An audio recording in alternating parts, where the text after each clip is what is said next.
श्रावण महिन्यानिमित्त संग्रामपूर तालुक्यातील सोनाळा इथं महाकाल ग्रुपच्या वतीनं भव्य कावड यात्रा महोत्सव आयोजन करण्यात आलं।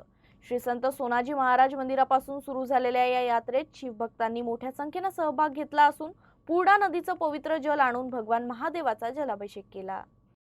संग्रामपूर तालुक्यातील सोनाळा इथं श्रावण महिन्याच्या पावन पर्वानिमित्त महाकाल ग्रुपच्या वतीनं भव्य कावड यात्रा महोत्सवाचं आयोजन करण्यात आलं होतं। श्री संत सोनाजी महाराज मंदिरातून सुरू झालेल्या या कावड यात्रेत पंचक्रोशीतील तरुण, ज्येष्ठ नागरिक आणि शिवभक्त मोठ्या संख्येने सहभागी झाले।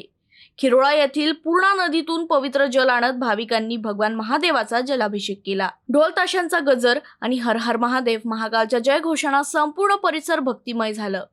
सोनाळावासियांनी ठिकठिकाणी कावड यात्रेचं उत्स्फूर्त स्वागत करत पूजा अर्चा केली।